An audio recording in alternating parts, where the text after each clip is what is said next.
Chapter 2. Neil calmly patted the mattress. "Come sit down, Leah. I sent your mother out of the room so that we could talk." "I don't want to sit down," Leah was shaking. She hugged her arms to herself. "I want to explain why I kept this from you, but I can't talk to you when you're hating me for it." "I don't hate you. Please tell me."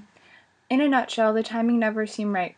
And don't be mad at your mother. I swore her to secrecy." It irritated Leah that Neil knew just what she was thinking. She was angry at her mother. "I'm angry at you too," she said.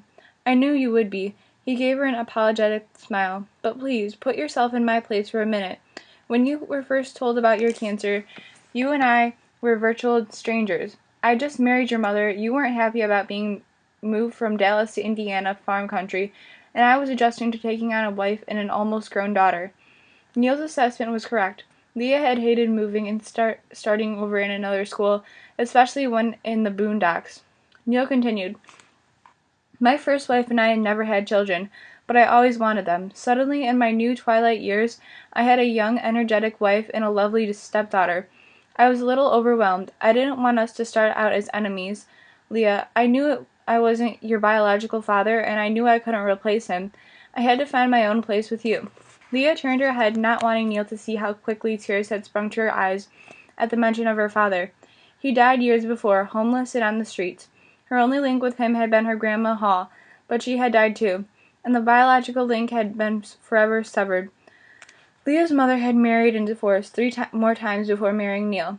"What do you want me to say?" Leah asked, looking right at Neil. "That I like you better than the others?" He smiled wryly. "Just that you like me is good enough. You know I like you, so if you know it, you should have said something about your cancer to me. You knew what I was going through." "It was a judgment call at the time. The last thing I thought that you needed to hear was a lame pep talk like, 'Oh, by the way, I've had cancer myself, so hang tough and make it through just like I did.' I thought you needed to hear that I cared about you regardless of any health problems, and that your mother and I were going to be around for you no matter what. I see now that it was a poor call. I'm sorry." "Well, when I started chemo, you should have told me then. I was scared. You could have helped me." "I almost did," Neil said with a sigh, "but I was afraid of discouraging you. You see, I was so sick during my chemo treatment 6 years ago that I wanted to die. When I saw you going through chemo, I figured, why tell you about my horrors when you were having hardly any problems with it? I didn't want to jinx you." Except for some mild nausea, Leah had sailed through chemo treatments. "So that's why you didn't say anything? You didn't want to give off negative vibes?" she said, rolling her eyes. "You did have a pretty easy time with it, Leah. You never even lost your hair. I was bald as a cue ball for months." Leah tried to picture Neil with his head of steely white hair. "All right," she said grudgingly. "What about after my chemo? You could have told me then." "Again, I could have, but I didn't. I gave you the car to celebrate," he smiled again. "I wanted you to be happy, and telling you then seemed impossible. I wanted to have more in common with you than cancer." Leah felt exasperated by his explanations. His logic did sound, well, logical. However, she was still angry and didn't want to let him off the hook for keeping such a secret from her. "You still should have said something to me. I really figured I'd tell you this past summer. Out there on that Windjammer, under those stars, a person feels very close to God and to one's family." "I wanted to live in Napanee and work," Leah said defensively. She didn't add that she wanted to be with Ethan as much as possible, and that her summer with him had been wonderful. "And I agreed that you should," Neil said. "Didn't I argue in your favor?" It was true. It had been Neil who had gone to bat for Leah with her mother. It had been Neil who found her a job and a place to live. "I came home in August," she said, getting in one more dig. "And you were heartbroken over the death of little Rebecca. How could I have added to your pain?" Neil asked. "I couldn't." But now you're sick, and I have to know. Otherwise you'd probably never have told me, would you?" "Probably not," Neil said. "By now it would have been historical information and totally unnecessary to your well-being. For one so young, Leah, you've had a lot dumped on you in your life. I didn't want to be one more bad thing." "Will you be honest with me from now on?" Leah asked. "Will you tell me exactly what's going on? Exactly what your doctor says?" "Yes," Neil said. "No need to shelter you any more. From now on out, the whole truth and nothing but the truth, so help me God." Leah managed to smile for him. The truth. She hoped they all could handle it.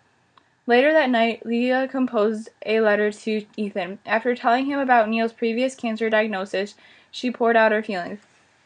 Weird, isn't it, that Neil and I should have so much in common without me knowing about it until now? I don't think it's right that he and Mom have kept the truth from me. But it's been done, and I know I shouldn't hold it against them.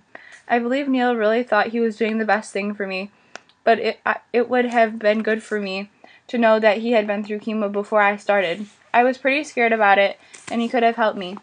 I worry about Mom getting through this too. She's not exactly a rock. Neil doesn't want us to worry. He wants us to go on with our lives. But how am I supposed to concentrate every day at school wondering if he really does have cancer again? I miss you, Ethan. I wish I could see you and talk to you. You have always cheered me up whenever I felt down this summer. I still think about summer, you know. I still remember our being together and you trying out English things. How are things going with your family? I know you miss Rebecca. I know I do. But whenever I start to miss her big time, I think about the day of her funeral and what I saw in the woods. That always makes me feel better. In your last letter, you asked me how my doctor's appointment went in September. Dr. Thomas says I'm doing just fine and that my MRI and X-rays are clear. Leah stopped writing and leaned back in her desk chair. The house was eerily quiet. Outside her window, the night looked black and deep. Her window pane felt cool. Leah shivered. She reread what she'd written and shivered again. Her X-rays looked clear, and she didn't have to go back in for a checkup until spring. Yet a hard, cold knot had settled in her stomach. She couldn't seem to get rid of it. Yes, it was true that things looked good for her medically, but then Neil had thought the same thing. He thought he was perfectly fine, and now he was sick again. Leah didn't want anything to happen to Neil. He'd been good to her mother, good to Leah. He was different from the other stepfathers she had. He was kind, generous.